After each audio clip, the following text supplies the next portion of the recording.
उत्तर भारत के एक सुदूर और गुमनाम गांव कोटरा की यह कहानी है। एक ऐसा गांव जहां सूर्य जल्दी छिप जाता है और रातें असामान्य रूप से शांत होती हैं। लेकिन इस गांव के इतिहास में एक नया नाम ऐसा दर्ज है जिसे लोग आज भी फुसफुसाकर बोलते हैं, दाई माँ। कहा जाता है कि वो एक समय में गांव की सबसे कुशल दाई थी, लेकिन एक भयानक हादसे ने उसे उस मोड़ पर पहुंचा दिया जहां से वो इंसान नहीं रही बल्कि एक बद्दुआ बन गई। कोटरा गांव अपने आप में रहस्यमय था। गांव के बाहर एक पुराना कुआं था जिसे सभी दाई का कुआं कहते थे। बच्चों को उस कुएं के पास जाने से सख्त मना था।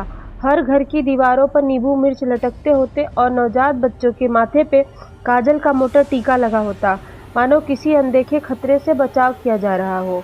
17 वर्षीय मजरी अपने पहले बच्चे को जन्म देने वाली थी। उसका पति राजू खेतों में काम करता और रात को जल्दी घर लौट कर आता था।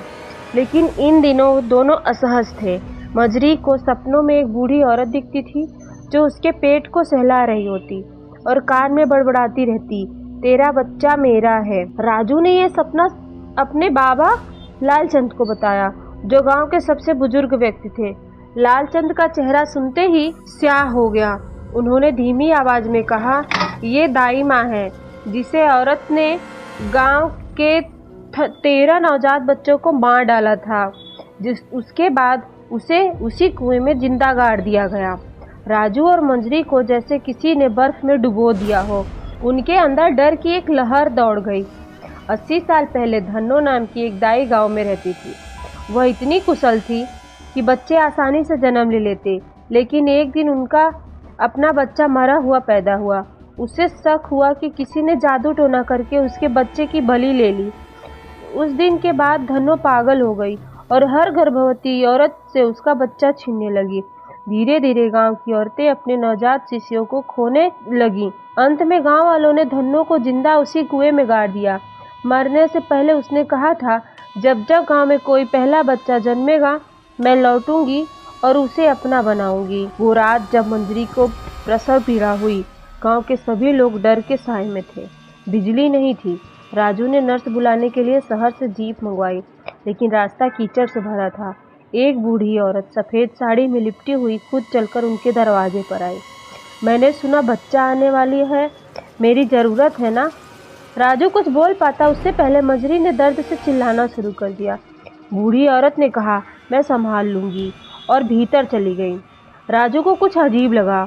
वो भागकर लालचंद बाबा को बुलाने गया। जब वो दोनों लौटे, घर से अजीब सी लोरी सुनाई दे रही थी, नींद में सुला दूं, ममता से छुपा लूं।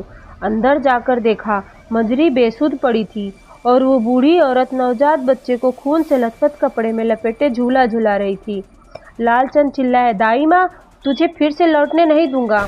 बूढ़ी औरत ने लाल आंखों से लालचंद को घूरा, मैं वादा निभा रही हूँ, ये बच्चा मेरा है। राजू ने मसाल उठाई और बूढ़ी औरत पर फेंकी।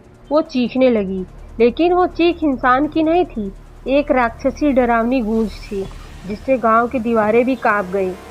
अगले ही पल वो औरत धुएं में बदल गई और गायब हो गई। मजरी की आंखें खुली, बच्चा सुरक्षित था, लेकिन उस दिन के बाद मजरी कभी बोल नहीं सकी। आज भी कोटरा गांव वही है, लेकिन पहले बच्चे की परंपरा अब टूट चुकी है।